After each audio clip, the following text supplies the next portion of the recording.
Hello दोस्तों, पिछले video में मैंने बताने का प्रयास किया था फर्रुखसियर के बारे में। जो फर्रुखसियर के बाद जो है 1719 से लेकर जो है 1748 ईस्वी तक मोहम्मद शाह के शासनकाल आता है। क्योंकि ये मोहम्मद शाह जो थे वो क्या थे, वो एक रंगीला बादशाह के नाम से जाना जाता है। रंगीला बादशाह क्यों कहा जाता था? क्योंकि मोहम्मद शाह का अपना अधिकांश समय जो है हरम के स्त्रियों और उसके हिजड़ों के साथ रहता था। अत्यधिक जो है विलासिता के कारण जो है मोहम्मद शाह को जो है रंगीला की उपाधि दिया गया है, यानी मोहम्मद शाह रंगीला। ये प्रश्न पूछे जाते हैं परीक्षाओं में भी कि रंगीला किसे कहा जाता है, तो मोहम्मद शाह को ही कहा जाता है। तो सबसे पहले ये देखते हैं कि मुसलमान इसके समय में, यानी मोहम्मद शाह के शासनकाल में मुसलमान सामंतों में जो धर्मांध थे, जो सैयद बंधुओं के, जो हिंदुओं के प्रति जो उदार नीति के को नापसंद करते थे। कहने के तात्पर्य कि सैयद बंधु जो थे, अली हुसैन थे, अब्दुल्ला जो थे, वो क्या थे, वो हिंदुओं के प्रति उदार नीति थे। लेकिन यहाँ के जो उस समय जो मुसलमान सामंत जो थे वह धर्मांध थे, इसको नापसंद करते थे। सैयद बंधु को के विरोधियों को, यानी सामंतों को बादशाह मोहम्मद शाह का समर्थन मिला। यानी उनके जितने भी सामंत थे, जो धर्मांध मुसलमान था, वो बादशाह का जो है काफी जो है समर्थन मिला। मोहम्मद शाह भी जो है सैयद बंधु के नियंत्रण से मुक्त होना चाह रहे, क्योंकि सैयद बंधु के हाथों में पूरी शासन व्यवस्था थी। तो इस तरह से देखा जाए तो ये सबसे पहले जो है मोहम्मद शाह जो है, जो रंगीला बादशाह के नाम से जाना जाता है, इसका जो है वास्तविक नाम क्या है? रोशन अख्तर था। ये अब्दुल्ला खां और हुसैन अली खां, जिन्होंने एक धर्मनिरपेक्ष धर्म कायम करने की सोची थी, लेकिन इन कारणों से तुरानी और ईरानी दलों के द्वारा इनका विरोध हो रहा था। तुरानी जो मध्य एशिया से जो लोग आए थे, जो बसे थे, और ईरानी जो ईरानी मूल के थे, तो ये दोनों दलों के द्वारा इनका क्या हो रहा था? विरोध हो रहा था सैयद बंधुओं के प्रति। तो अंतिम रूप से देखा कि ये लोग तुरानी ईरानी दल जितने भी थे, सभी जो है मोहम्मद शाह का समर्थन मिला, और मोहम्मद शाह भी इस नियंत्रण से हटने का प्रयास कर रहा था। इसीलिए जो है षड्यंत्र के द्वारा, यानी सैयद बंधुओं को अक्टूबर 1920 ईस्वी को हुसैन अली खां को षड्यंत्र के द्वारा हत्या कर दिया गया। हुसैन अली को जो है, यानी षड्यंत्र के द्वारा जो है हत्या कर दिया गया। हुसैन अली की हत्या के बारे में एक अरविंद महोदय का कहना यही है कि भारतीय करबला के मैदान में दूसरे यजीद ने दूसरे हुसैन को शहीद कर दिया। तो इसके बारे में उन्होंने जिक्र किया है। उसी तरह जो है नवंबर 1720 ईस्वी में अब्दुल्ला खां को जो है आगरा में जो बंदी बनाकर और उसे विष दे दिया गया, यानी इसे भी जो है हत्या कर दिया गया। तो इस तरह से देखा जाए कि सबसे पहले कि षड्यंत्रों में सबसे मुख्य भूमिका किसका था? ये निजाम उल मुल्क था, जिसको हम चिंगिस खां के नाम से जाना जाता है। इसी ने निभाया पूरी षड्यंत्र का।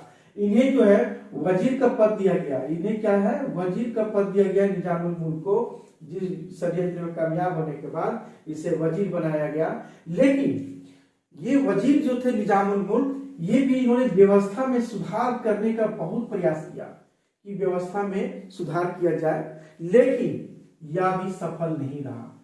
अंततः क्या होता है कि 1724 ईस्वी में मोहम्मद शाह जो है, यानी मोहम्मद शाह जो है को जो है सूचना दिए बिना, यानी बादशाह को सूचना दिए बिना वो क्या करते हैं, ये दक्कन चले जाते हैं, दक्षिण चले जाते हैं। वो कहाँ? दक्षिण में चले जाते हैं, और जहां हैदराबाद में।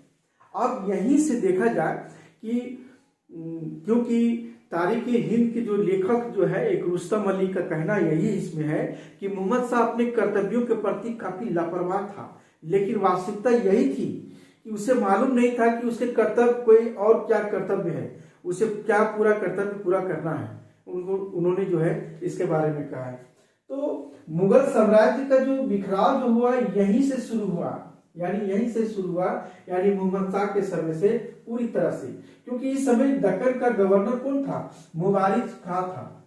और उस समय दक्कन का जो गवर्नर मुबारिज खां था, तो निजामुल मुल्क क्या थे, वहीं चल गए। निजामुल मुल्क के बीच में यानी मुगलों यानी मुबारिज खां के साथ और हमारा जो है निजाम मुल्क के साथ जो है दोनों के बीच में एक युद्ध होता है, सुकरखेड़ा का युद्ध। बहुत ही महत्वपूर्ण है। सुकरखेड़ा का युद्ध जो है मुबारिज खां और निजाम मुल्क के द्वारा दोनों के बीच में हुई थी। इसमें मुबारिज खां पराजित हो जाते हैं और निजाम मुल्क जो है उसको हत्या कर देते हैं। अब क्या होता है कि 1724 ईस्वी में क्या होता है, 1724 ईस्वी में निजाम मुल्क यानी जिनको चिंगिस खां के नाम से जाना जाता है, वह हैदराबाद में क्या करते हैं, हैदराबाद में एक स्वतंत्र सत्ता की स्थापना करते हैं और आसफ जहां की जो है उपाधि ग्रहण करता है। तो इस तरह से देखिए कि इस समय तक हम देखते हैं पूरे हिंदुस्तान में कि इस समय तक अवध जो है, बंगाल, बिहार भी स्वतंत्र राज्य की स्थापना होती है। इस समय भी जो है इन क्षेत्रों में स्वतंत्र राज्य की स्थापना हो रही थी। उधर हम देखते हैं 1730 ईस्वी मराठों का भी, यानी 1730 में मराठों का भी जो है उत्तर भारत में प्रभावी हो रहा था। और इधर हम देखते हैं 1739 ईस्वी में जो है नादिर शाह का भी, 1739 में नादिर शाह का भी जो है आक्रमण शुरू हो चुका था। तो इस तरह से देखा जाए तो मोहम्मद शाह जो थे वो तो रंगीला थे ही, लेकिन मोहम्मद शाह कथक नृत्य में भी निपुण था। यानी ये कथक नृत्य में भी काफी महत्वपूर्ण था। यानी कथक नृत्य में भी बहुत ही महत्वपूर्ण था और डांस करते थे। और जानवरों की लड़ाई देखने में भी काफी शौक था इन्हें, और इन्होंने शराब शबाब का बहुत बड़ा प्रेमी भी था, इसीलिए धाराशाही हुआ। तो इस तरह से देखते हैं कि 13 फरवरी 1739 ईस्वी में मुगलों और नादिर शाह के बीच करनाल का युद्ध होता है। देखिए हमारा जो है करनाल का युद्ध बहुत ही महत्वपूर्ण है, क्योंकि 13 फरवरी 1739 को मुगल और नादिर शाह के बीच में करनाल का युद्ध होता है। और यहाँ पर जो है नादिर शाह ने दिल्ली को बहुत बुरी तरह से लूटता है और मारकाट करता है, जिसमें 70 करोड़ रुपये प्राप्त करता है। यानी दिल्ली में प्रवेश करने के बाद जो है वो भयंकर कत्लेआम का आदेश देता है। लगभग 20,000 लोगों की हत्या कर दी जाती है और मात्र जो है कितना 57 दिन तक ही होता है। कितना 57 दिन तक की लूटपाट करता है ये नादिर शाह यहाँ पर, और लूटपाट करता रहता है। अपने राज्य में कहा जाता है कि अपने राज्य में 3 वर्ष तक कोई टैक्स नहीं लगाया था, इतनी धन संपत्ति इनके पास आ गया था। तो इस तरह से देखा जाए तो बुरी तरह से जितना लूटता, मोहम्मद शाह ने क्या करता है, कोहिनूर हीरा और शाहजहां का जो तख्ते ताउस जो था वो दोनों लेकर चला जाता है, यानी दोनों प्राप्त होता है इनसे। और एक और है हिंदू संगीत की प्रसिद्ध चित्रित, ये मोहम्मद शाह ने जो करवाया था, तो हिंदू संगीत की जो प्रसिद्ध चित्रित जो फारसी पांडुलिपि है उसको भी साथ लेकर जो है नादिर शाह गया था। नादिर शाह ने जो है मोहम्मद शाह को बाध्य किया, कश्मीर और सिंधु नदी के पश्चिम का साम्राज्य इलाका देने के लिए उसे बाध्य किया, मजबूर किया। बादशाह ने अपनी जो मोहम्मद शाह जो अपनी पुत्री का जो विवाह जो है नादिर शाह के पुत्र नासिरुल्लाह मिर्जा से भी किया गया। इस तरह से देखते हैं कि आज इनके समय में जो है नादिर शाह का आक्रमण बहुत ही महत्वपूर्ण था। अंत में हम देखते हैं नादिर शाह का जो है 1747 यानी 1747 ईस्वी में नादिर शाह की मृत्यु हो जाती है। इसके बाद हम देखते हैं कि मोहम्मद शाह के बाद जो है अहमद शाह के बारे में, जो 1748 ईस्वी से लेकर 1754 तक इनका कार्यकाल रहा। क्योंकि अहमद शाह का जन्म एक नर्तकी उद्धम भाई से हुआ था, और जिसके साथ जो है बादशाह ने विवाह कर लिया था। और बचपन में ही देखते हैं कि बचपन और जवानी के जो है महल में की जितने भी औरतें थी और हिजड़े थे उन्हीं के साथ रहते थे, और उन्हीं के साथी और मित्रता कायम बना हुआ था।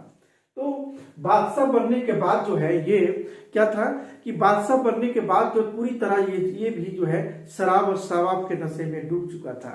मोहम्मद शाह का संपूर्ण साम्राज्य किसके हाथ में था, राजमाता के हाथ में था। इनकी जो राजमाता जो थी उन्हीं के हाथ में था। इनके राजमाता जो थे राजमाता उद्धम भाई, इन्हीं के संपूर्ण शासन काल में था। यानी संपूर्ण जो जितना भी साम्राज्य था इन्हीं के हाथ में था। और इसका एक प्रेमी था जावेद था। इनका एक प्रेमी कौन था, जावेद था, जो एक हिजड़ा था, तो उन्हीं के साथ था। तो इस तरह से देखा जाए कि इसमें कि अहमद शाह के समय में इसका वजीर, अवध का जो सूबेदार और बुरहान उल मुल्क का जो दामाद था वह था सफदर जंग। सफदर जंग ही जो है इस समय वजीर था इसके समय में, और इसके दरबार में जावेद खान था जो हमने बताया कि हिजो का सरदार था। अहमद शाह ने जो इसे नवाब बहादुर की उपाधि दिया था। क्या था? नवाब बहादुर की उपाधि दिया था। और इस तरह से जो है अहमद शाह का पूरा साम्राज्य का संपूर्ण प्रशासन राजमाता उधम बाई और उसके जो प्रेमी जावेद खान नामक हिजड़ा का इसी के हाथ में सारा था।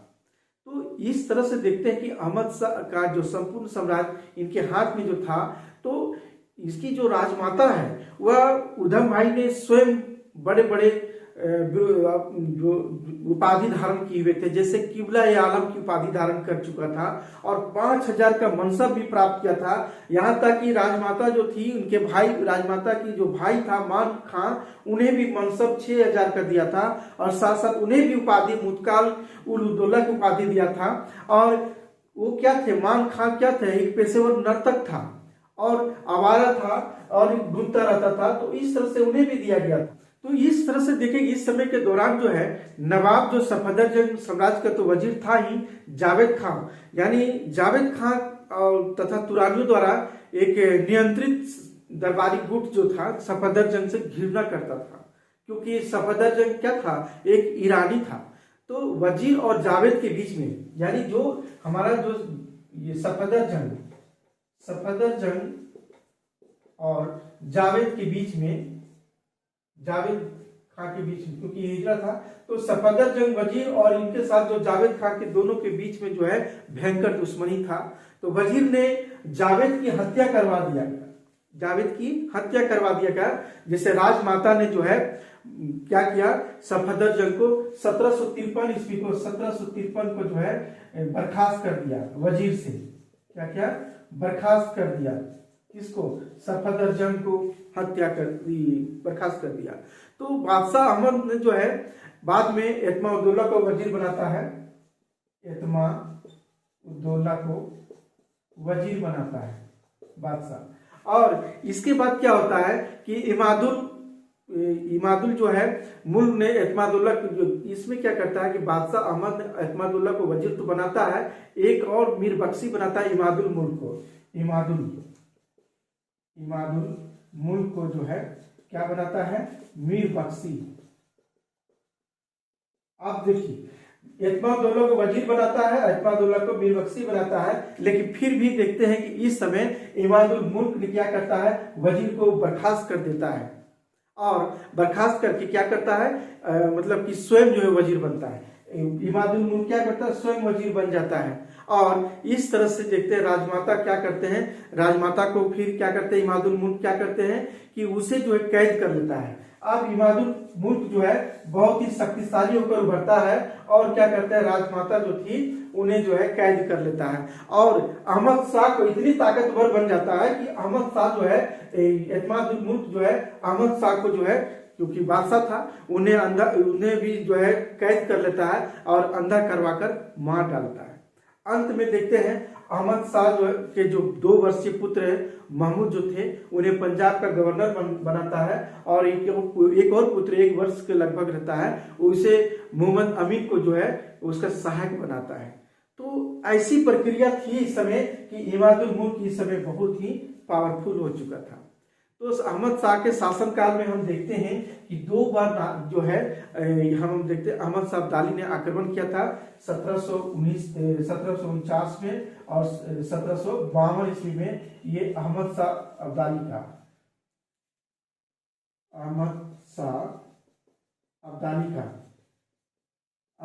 का 2 बार आक्रमण हुआ था, 1749 और 1752 ईस्वी में हुआ था। लेकिन बादशाह ने शांति बनाए रखने की कोशिश किया, लेकिन कहा था कि दिल्ली को विनाश से बचाने के लिए क्या किया? पंजाब और उसके मुल्तान जो था वो अब्दाली को दे दिया। तो इस तरह से देखते हैं कि वजीर इमादुल मुल्क ने जहांगीर शाह के जो 55 वर्षीय जो पुत्र है अजीजुद्दीन को उसे बनाया, जो आलमगीर द्वितीय के नाम से गद्दी पर बैठाया। अगले वीडियो में बताने का प्रयास करेंगे कि आलमगीर द्वितीय के बारे में।